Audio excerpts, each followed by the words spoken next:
No support Charles. Britons in fear as King Charles III can turn UK economy on the brink of crisis. King Charles III will inherit a rocky economy and need to immediately provide the same kind of reassuring presence that his mother did during her 70-year reign. In his first address to the British public, Charles on Friday laid out his intentions and view of the role he assumed upon the death of his mother Queen Elizabeth II on Thursday, stressing that the role and the duties of monarchy must remain. "I have been brought up to cherish a sense of duty to others, and to hold in the greatest respect the precious traditions, freedoms and responsibilities of our unique history and system of parliamentary government," King Charles III said.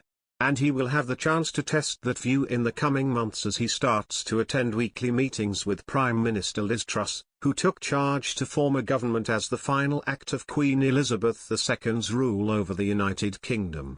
The King himself has little practical power. His meetings with the Prime Minister provide a valuable outlet for him to express his views, something that he will not have the freedom to do as King, and to advise the Prime Minister on current issues.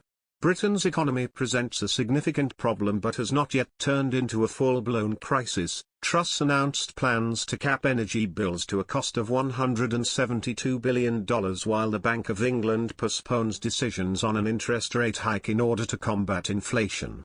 Inflation hit double digits last month as the consumer price index hit 10.1% in July, the highest level since February 1982. City economist Benjamin Nabarro said he expected inflation to peak above 15% early next year. The British pound, GBP, has dropped 14.96% against the dollar, year-to-date, hitting a new 52-week low. Goldman Sachs recently warned that the UK could enter a recession in Q4 of this year after seeing the steepest decline in GDP since 1709, Reuters reported.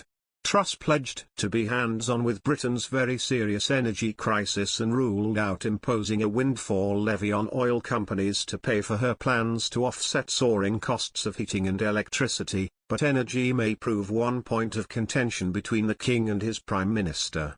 Charles may try to convince the Prime Minister to seek alternative energy avenues. He remained an outspoken supporter on environmental issues and openly criticised man-made global warming. But whatever forms his conversations with Truss take will remain private as the King is constitutionally restricted from speaking publicly on political issues and expressing an opinion, lest it should appear to be an attack on the government. King Charles III described the death of his mother Queen Elizabeth II as the moment he had been dreading, in an exchange with Prime Minister Liz Truss which was picked up by television cameras. The Prime Minister's first meeting with the new monarch came after Charles returned to London, from Scotland, to cheering crowds outside Buckingham Palace who had come to pay their respects to the Queen.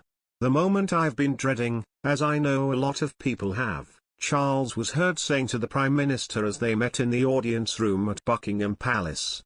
Earlier, Charles and his wife, Queen Consort Camilla, spent more than 10 minutes shaking hands with dozens of well-wishers and looking at floral tributes outside the palace after getting out of their car for an impromptu walkabout. "We mustn't take up too much of your time," Charles said to Truss, who only took office herself earlier this week. "It has been so touching this afternoon when we arrived, all those people who had come to give their condolences, and flowers," he added, as the Prime Minister also offered her condolences.